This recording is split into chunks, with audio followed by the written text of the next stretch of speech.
Well, there's been a lot of talk lately about silver and gold breaking again. Like the latest whipsaw move means something is about to snap in the paper markets. So, in this video, we're going to separate what actually matters from what's just loud. And you're going to walk away a lot calmer and a lot sharper about what you're watching. Because if you've been on social media this week, you've probably seen some version of this claim. China goes offline, the Western exchanges take over, silver gets slammed, and then a massive pile of futures contracts is going to demand metal the system doesn't have.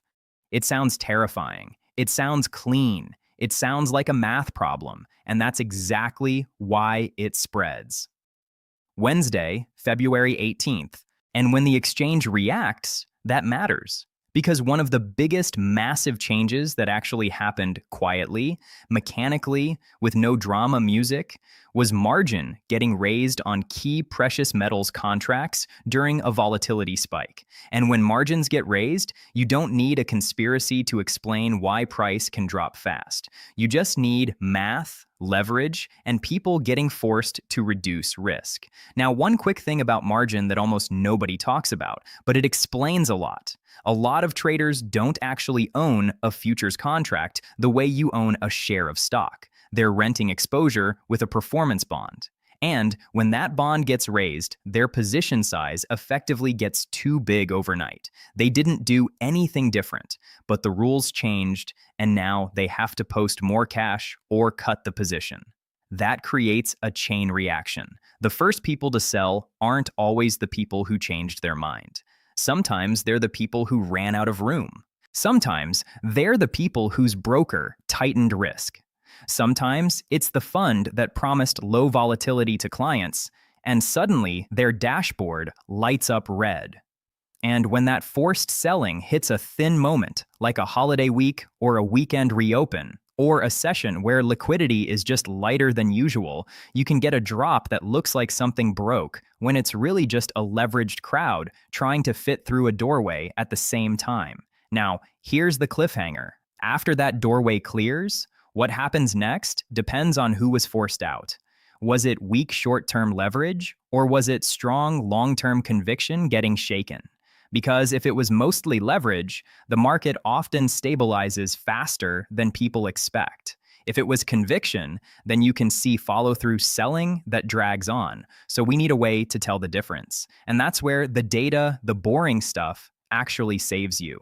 Based on recently published market updates, you can see whether open interest is collapsing, whether volume is explosive, whether spreads widen, and whether physical indicators diverge from paper price.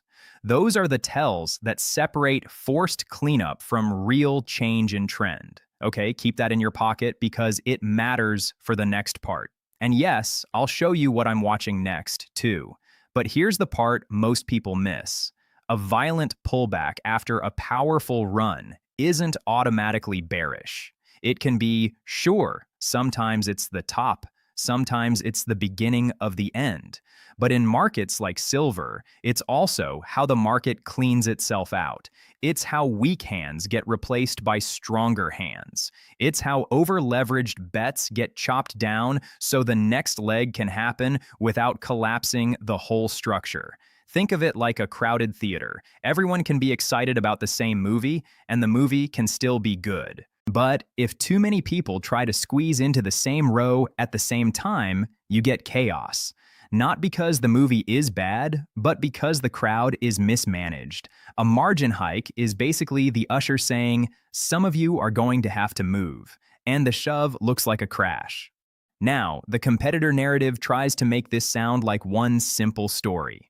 China closes, Western price discovery takes over, and the slam-on happens.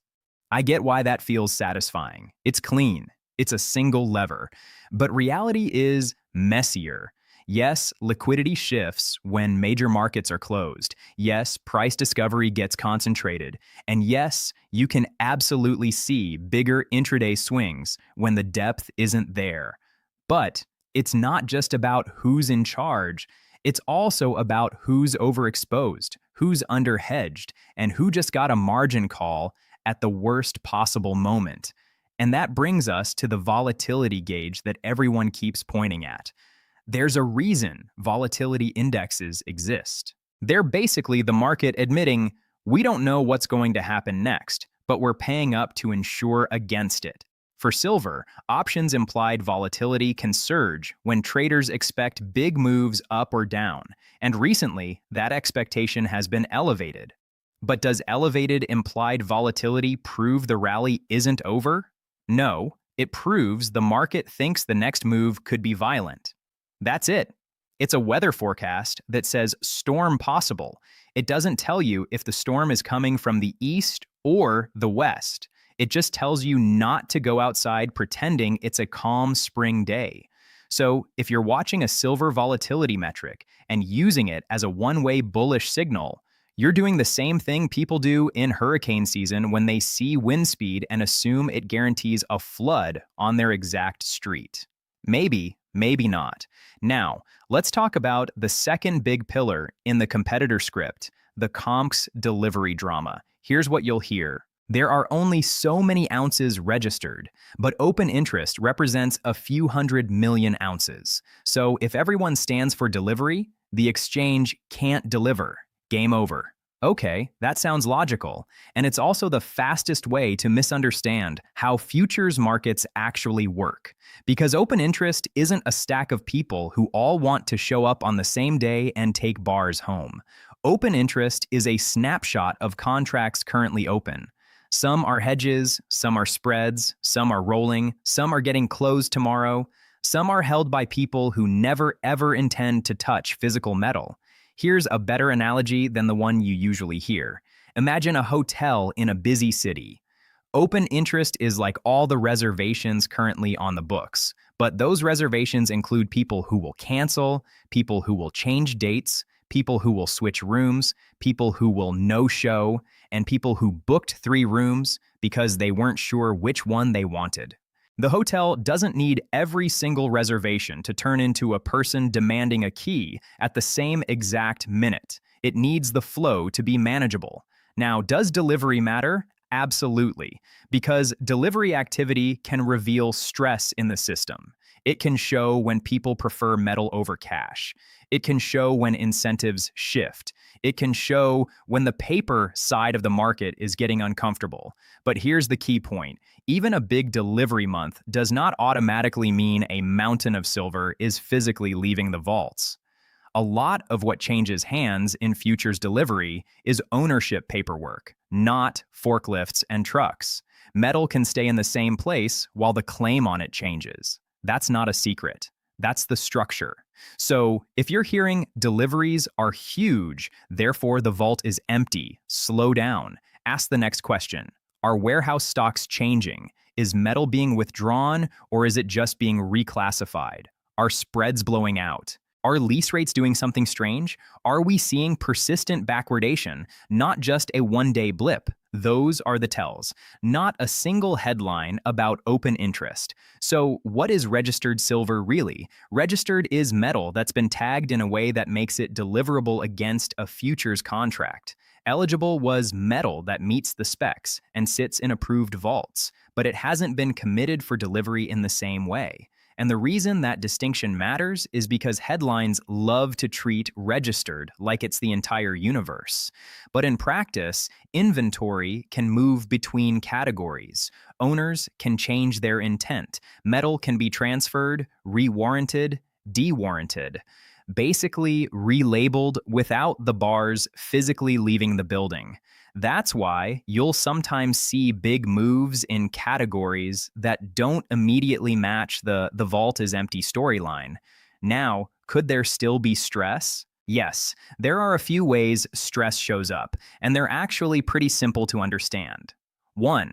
You see persistent repeated draws of total inventory, not just shuffles between categories. 2. You see unusual cash premiums for immediate delivery versus forward delivery, meaning the market is paying extra to get metal now. 3. You see disruptions in normal exchange for physical flows, where paper positions get swapped into physical settlement more aggressively than usual. 4. You see financing signals, lease rates, collateral terms tighten in ways that don't match calm conditions. If those things line up, then you can reasonably say, okay, something's different. But if all you have is open interest is big, that's not a smoking gun. That's a big number with a scary vibe. And there's another trap here. The more viral the story gets, the more people start acting in ways that can temporarily validate it. If a ton of traders decide delivery is the thing, they may pile into positions that increase delivery chatter, which increases volatility, which creates more headlines, which pulls more people in. That feedback loop is real. But it doesn't prove the exchange can't function. It proves humans chase narratives. So yes, watch delivery activity. Just don't let delivery activity hypnotize you, because the moment you get hypnotized is the moment the market can take advantage of you. All right? Now, we can talk about China in a way that's actually useful. Now, I'm not saying nothing matters. I'm saying you have to watch the right things. And that takes us to China because that's where the most interesting tension is right now. The competitor script leans hard on this idea. China is paying a massive premium for physical, and that proves there's a shortage, and that proves the rally isn't over. Let's be careful. Premiums can mean tightness, yes, but premiums can also reflect taxes, delivery rules, local financing costs, currency moves, and contract differences. If you compare two prices that aren't actually apples to apples, you can accidentally manufacture a shortage story out of thin air. So here's the skeptical alternative interpretation. Part of what you're seeing in Chinese pricing can be structural friction, not pure scarcity. Different market mechanics can create a gap even when the underlying global balance is tight, but not apocalyptic. However, China has also been adjusting the rules around certain metal exports, and that matters because it changes the plumbing of global supply. And recently, there has been real discussion and reporting about tighter export licensing and controls impacting refined silver flows. The other reason China matters is because silver supply is weird. Most people assume silver production ramps up when price ramps up. But a big chunk of silver doesn't come from silver mines in the way people imagine. It comes out as a byproduct when companies mine other metals. That means silver supply can be stubborn. If copper miners or zinc miners slow down, silver can tighten even if nobody made a decision about silver specifically. So when you hear just increase production, that's not a switch you can flip on a Monday. And then you layer on refining and trade. Even if metal exists in the ground, it still has to move through a chain, mined, concentrated, refined, fabricated, shipped, financed.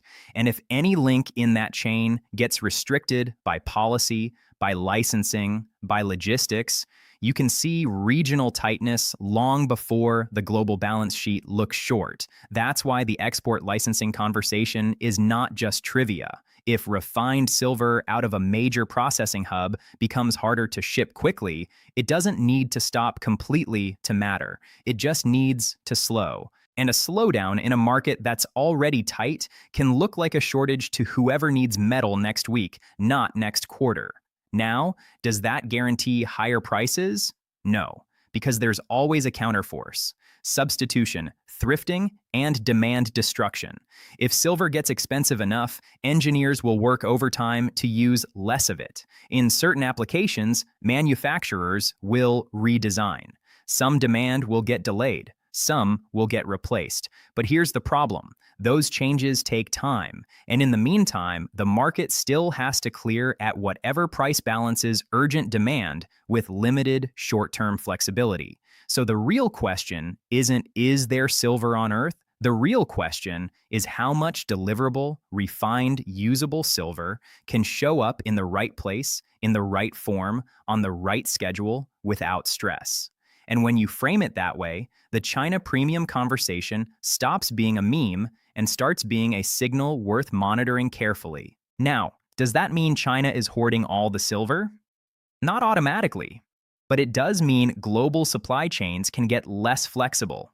And when supply chains get less flexible, at the exact moment industrial demand is rising, you don't need a cartoon villain to get price spikes and wild premiums. You just need a bottleneck. And speaking of industrial demand, this is where the silver story gets way more interesting than the usual money printing speech. Silver isn't just a monetary metal people stack in safes, it's also a functional input into a lot of the technologies the world is building more of, whether you like it or not. And here's something that has been showing up in official energy and policy discussions. Electricity demand in the United States is projected to rise again after a long period of being relatively flat, and data centers are repeatedly named as a key driver in those forecasts. And this is where the industrial demand story stops being a talking point and becomes a structural theme. People hear data centers and they picture a few warehouses with blinking lights. But the scale we're talking about now is different. Public energy agencies have been openly warning that power demand from data centers is ramping and that it changes grid planning. And internationally, energy analysts have been projecting that electricity use tied to data centers and AI could climb meaningfully over the coming years, which means the build-out is not just continuing, it's accelerating. Now, combine that with solar. Solar isn't just a green story, it's a supply chain story. It's factories, it's inverters, it's wiring, it's transmission upgrades, it's storage. And when the world decides to electrify more of everything, cars, homes, industry, computing, you get a lot of parallel demand for the same set of materials. Silver is one of those materials that keeps showing up in the background of that build-out.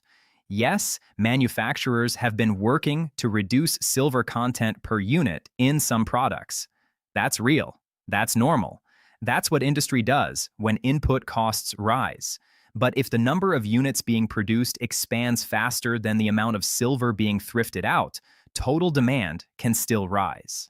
So the story becomes a tug of war, engineering versus scale. And here's the part that gets ignored in stacker conversations. A lot of industrial demand is not speculative. It's not a choice. It's a requirement for a product to work. And when it's a requirement, it behaves differently than investment demand. It doesn't vanish just because the price is scary. It might get optimized, delayed, or shifted, but it doesn't just go to zero. That's why silver can get into these phases where investment demand and industrial demand overlap. When that overlap happens, price can move faster than people expect because two different buyer types are pulling from the same pool. And if you want a simple way to track whether that overlap is real, don't just watch the spot chart, watch the real economy conversations. Grid constraints, data center buildouts, and industrial orders. The metal market is often reacting to that stuff before the headlines catch up. Why does that matter for silver? Because the AI story isn't just chatbots. It's servers, power delivery, cooling, grid upgrades, backup systems, and hardware. And hardware is where conductive metals matter. Now, I'm not going to sit here and claim every single watt of that demand turns into a neat direct ounce count. That's not how it works. But I am going to say this. When the grid gets strained, and when manufacturers scale up, and when data center build-outs accelerate, the demand for certain materials gets less optional and more unavoidable. Silver doesn't have to be rare to get tight. It just has to be needed in the wrong place at the wrong time. And this is also where the AI will take "my job" meme gets flipped. Sure, AI is going to automate things. It already is. But the physical infrastructure behind it isn't free. It needs a ton of equipment. And equipment needs conductive pathways. So if you're watching AI headlines and you're only thinking about software, you're missing the hardware layer. Now, let's pivot to gold, because the competitor script does something important there. It reminds people that gold's rally is not just a retail phenomenon. Gold is also about policy, trust, and official sector behavior. And the official sector angle is not a rumor. Central banks have been significant buyers in recent years, and the trend has been strong enough to show up repeatedly in industry reporting and official summaries. That matters because central banks don't buy gold for a weekend trade. They buy it as a strategic asset. Now, the competitor script tries to dunk on a famous investor quote about gold having no utility, and I'm not here to relitigate that quote. The bigger point is this. Gold's utility is not that you can use it like a screwdriver. Its utility is that it's no one else's liability. It's an asset that doesn't depend on somebody else paying you back. And when governments run persistent deficits, and when interest costs rise, and when debt servicing starts to crowd out other spending, that no one else's liability feature looks a lot less silly. And this is where fresh numbers matter because there are recent budget outlook summaries that point out interest spending in the United States is on track to be historically large relative to the economy and to absorb a bigger share of revenue over time. Now, if you're hearing that and thinking, okay, that means hyperinflation tomorrow, pump the brakes. It doesn't automatically mean that a country can carry high debt for a long time, but it does raise the odds of policies that quietly push real yields lower, or encourage financial repression, or rely on inflation doing part of the work. And those are the environments where gold and silver tend to act different than people expect, especially when stocks are choppy. Now let's talk about the wild option story in gold, because this is another thing that gets people emotional fast. You'll see headlines like someone is betting on insane upside prices, and you'll see screenshots of for-out call spreads that make it look like a whale is predicting gold goes to the moon.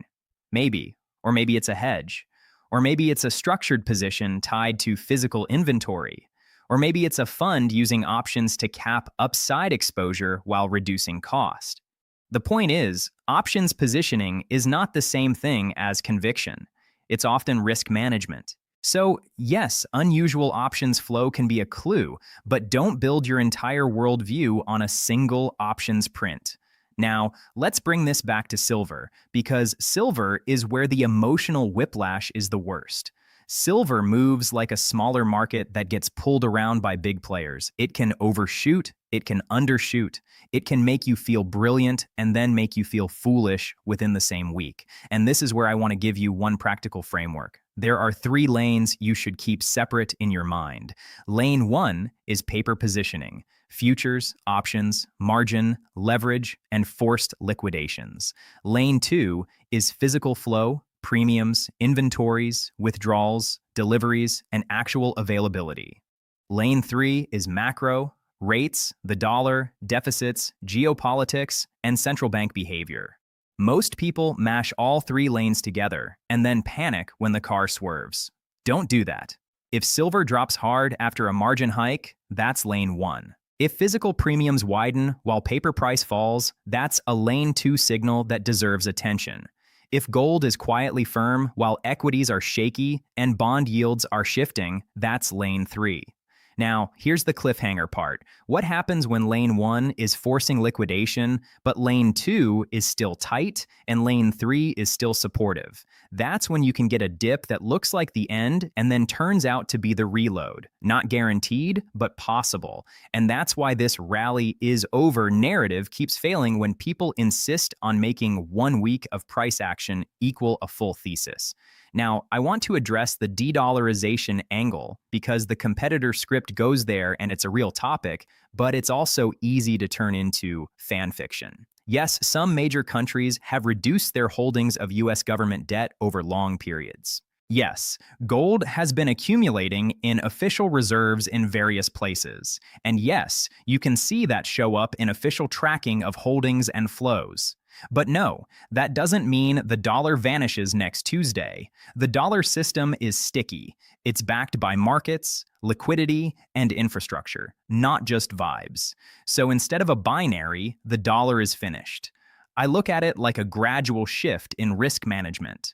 More gold as a reserve asset is a hedge. Less exposure to long-duration debt is a hedge. More regional settlement and trade is a hedge. It's not an overnight revolution. It's risk managers doing their job. And if that's the direction, it doesn't mean you need to go full doomsday. It means you should understand why gold and silver keep getting pulled into the conversation. Now, let's talk about junior miners, because the competitor script pushes the idea that if you want torque, you buy tiny explorers. That can be true. A small mining company can move multiples faster than the metal because it's a leveraged bet. It's basically a call option with management risk, jurisdiction risk, financing risk, and geology risk stacked on top. So if you're thinking about that lane, do it with your eyes open. Don't just buy because someone says a drill rig is turning. Ask how much cash do they have? How often do they dilute? Do they have a real path to a resource, or are they selling a dream? What's the jurisdiction risk? And are you okay with the fact that even right ideas can get destroyed in the short run? Because in juniors, you can be right about the metal and still lose money if you buy the wrong vehicle at the wrong time.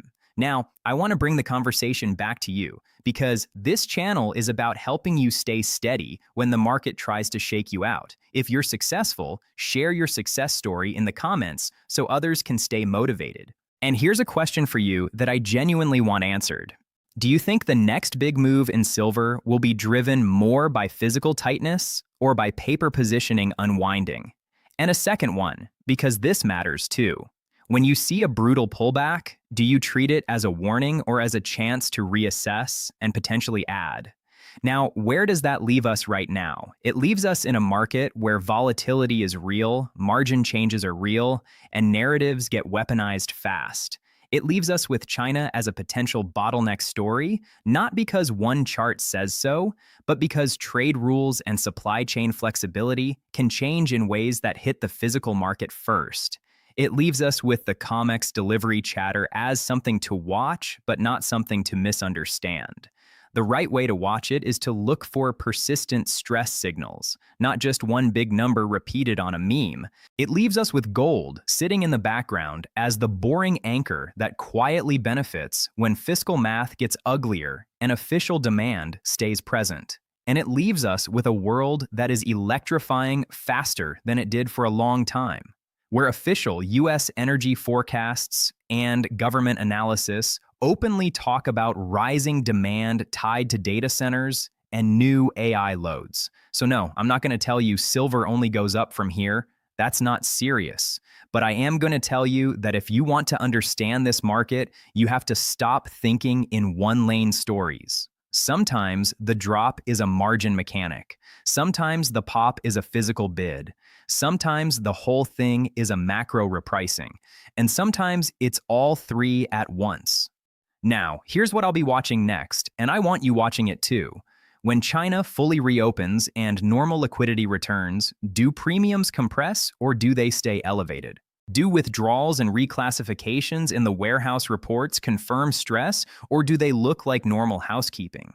Does implied volatility stay high, or does it collapse once the shakeout is done? And do we see gold holding strength even on risk-off days, which would signal the market is still leaning into that reserve asset narrative? If you're tracking those questions, you're not just reacting, you're thinking. And that's the whole point. If this breakdown helped, hit subscribe, and don't forget to comment our John AG, so I know you made it to the end. All right, that's it for today. Stay steady, stay curious, and remember, this is educational content based on publicly available information and recent market updates. It's not personal financial advice, and it's not a recommendation to buy or sell anything. Make your own decisions. Manage your own risk.